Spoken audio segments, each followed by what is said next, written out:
வணக்கம் mister hip hop தமிழா ஆதி. அப்புறம் நீங்கள் பேசின வீடியோவை நான் பார்த்தேன். அதுக்கு வீடியோ துவக்கத்தில் நீங்கள் என்ன பேசுறீங்க? ரொம்ப கருத்தால் மிக்க பாடல்களாக நாங்கள் இது பண்ணிருக்கோம், சமூக பிரச்சனைகளை பேசிகிட்டு இருக்கோம். இது சமூக பிரச்சனை, கிளப்புள்ள மப்புள்ள திரியுது பொம்பளை என்னடி நடக்குது செந்தமிழ் நாட்டில். அந்த பாட்டு நான் கேட்டேன், எனக்கு ரொம்ப பிடிச்ச உங்களுடைய ரொம்ப பிடிச்ச பாட்டு அதம்பு. அதை பார்த்தா அப்படிதான் நீங்கள் பாரதி, நான் பாரதி அப்படிங்கிறதே நான் முடிவு பண்ணேன். நீங்கள் ஒரு தமிழ் பாரதி, சரியா? நான் கூட தான் முண்டாசு கட்டியிருக்கேன், நானும் பாரதி தான். உங்களை கலாய்க்கலாமே அப்படின்னு பார்த்தேன். இவங்க திட்டுறாங்க அப்படி இப்படிலாம் நீங்கள் பேசுனீங்க பாருங்க, எனக்கு அப்போதான் ஷாக்கு. இப்போ இவர் யாரு இவ்வளோ சொல்கிறாரு, யாருன்னு இவங்க? நானும் உன்னை மாதிரி களவாணி பேதான் அப்படிங்கிற மாதிரி. சரி, உங்களை விடுவோம் இந்த பிரச்சனையை. இந்த குரூப்பில் வந்து ஆன்டி நேஷனல் எலமெண்ட் பேசுகிறாங்க. இந்த ஆன்டி நேஷனல், பாகிஸ்தான் செலவு, இந்த வார்த்தைகள்லாம் நீங்கள் எங்கே கேட்டிருப்பீங்க? நல்லா யோசிச்சு பாருங்க. இந்த 2 வருஷமா நம்ம தானே கேட்டிருக்கோம், நாடாளுமன்றத்தில் சட்டமன்றத்தில் எல்லா பக்கமும். அப்புறம் அது நீங்கள் இந்துத்துவா தானே, சும்மா சொல்லணும், கூச்சப்படக்கூடாது. பிஜேபிக்கார தானே நீங்கள் கண்டுபிடிச்சனா?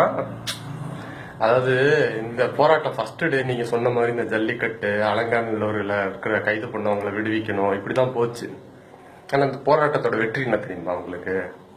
இது வந்து திமுக அதிமுக அப்படின்னு எந்த அடையாளத்தை நோக்கி இது போகல. இந்த மெயினாக எப்படி போச்சு அப்படின்னா, இது ஒரு இன்க்ளூசிவ். இங்கே வந்து எல்லாருமே வரலாம். நீங்கள் சொல்றீங்கல்ல இஸ்லாமியர்கள் வந்தாங்கன்னு, பிஜேபிக்காரங்க வந்தாங்க. நானே பார்த்தேன், ஒரு 10-15 பேர் எல்லாம் பிஜேபி ஆட்கள், ஏபிவிபி காரங்க எல்லாரும் வந்தாங்க. இது ஒரு இன்க்ளூசிவான ஒன்று. அங்கே திகாக்காரன் இருந்தான், திமுக காரன் இருந்தான், அதிமுக காரன் இருந்தான், பொதுமக்கள் இருந்தாங்க, குழந்தைகளை கூப்பிட்டு வந்தாங்க, பெண்கள் வந்தாங்க. இவ்வளவு பேரும் வர முடிஞ்ச போராட்டம் இது வரைக்கும் இந்தியாலேயே கிடையாது. இது ஒரு இன்க்ளூசிவான ஒன்று, யார் வேணாலும் வரலாம்.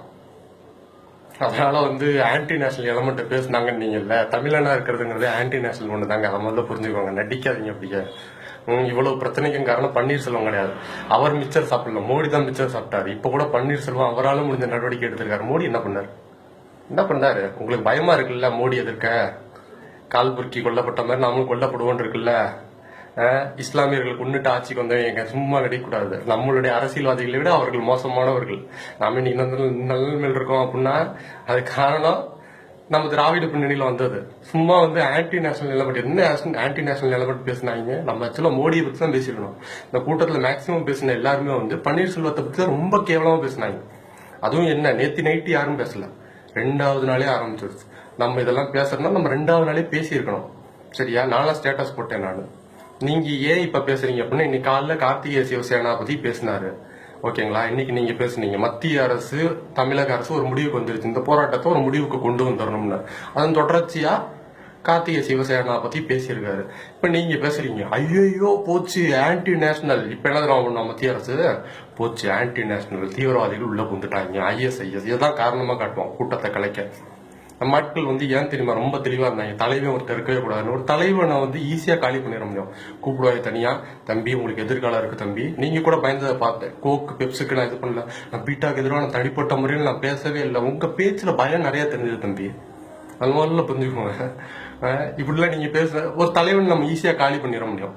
அவனை இது பண்ணி உங்களோட எதிர்காலத்தை பார்த்துக்கோங்க தம்பி, இப்போ ஏன்ட்டே சொல்லி உங்களுக்கு நாளைக்குல வேலை கிடைக்காத மாதிரி பண்ணிடணும், ஒரு பயம் வரும். ஸோ இந்த மாதிரி இது பண்ணுவோம். அதாவது இந்த கூட்டத்தில் யாரையுமே நம்ம கை காட்ட முடியல, இவன் தான் தலைவன். இப்போ நீங்க போறதுனாலே கூட்டம் கலந்துடும் எனக்கு தோணலை. சிவசேனா பத்தி பேசியே அவங்க கேட்கல, ஓகேவா? தலைவர்கள் நம்ம காலி பண்ணிட முடியும். இப்போ திமுக வர்றான் அப்படின்னா உடனே வந்து அதிமுக காரர்கள் சொல்லிடுவாங்க இது வந்து எதிர்கட்சிகள் சதி. சீமான் வர்றாரு அப்படின்னா வந்து இவர் உளவுத்துறை ஏஜென்ட். யார் வந்தாலும் இப்படி ஒரு முத்திரை உத்தர முடியாது. அதனாலதான் இவங்க தலைவர்னு ஏற்றுக்கல. தலைவர்கள் ஈஸியாக வெளியே போகக்கூடியவர்கள், உங்களை மாதிரி பயப்படக்கூடியவர்கள், ஓகேவா? இப்போ வந்து கூட்டத்தை கலைக்கு இப்படி பிளான் பண்ணுறீங்க. அடுத்து RJ பாலாஜி வருவார், அவர் டிமானிட்டைசேஷன் அன்னைக்கு பேசினதே நான் பார்த்தேன். அடுத்து அவர் சொல்லுவார் மோடியை பத்தி என்னங்க இப்படி பேசிட்டாங்க அப்படின்ட்டு. கூட்டத்துக்குள்ளார சில பேர் பூந்தாங்க, நீங்கல்ல உங்களை மாதிரி பிஜேபி ஆட்கள் தான் பூந்திருக்காங்க. இதெல்லாம் நாங்கள் தெரிஞ்சு வச்சேதான் கவனிச்சுக்கிட்டு இருக்கோம், சரியா? அதனால கூட்டத்தை நீங்க கொச்சப்படுத்தாதீங்க. குறிப்பா வந்து இஸ்லாமியர்கள் அப்படி இப்படிலாம் பேசாதீங்க. அவர்கள் நம்மளுடைய சகோதரர்கள், சரியா? நமக்கு அவர்கள் உணவு கொடுத்திருக்காங்க, இன்னைக்கு கொடுக்கல. இது வந்து போராட்டத்துக்காக வந்து பிரியாணி போட வந்த ஆட்கள் அவங்க கிடையாது. அவங்க சென்னை வெள்ளத்துல இருந்தே பண்ணியிருக்காங்க. முதல்ல வந்து அதெல்லாம் புரிஞ்சுக்கோங்க. நன்றி.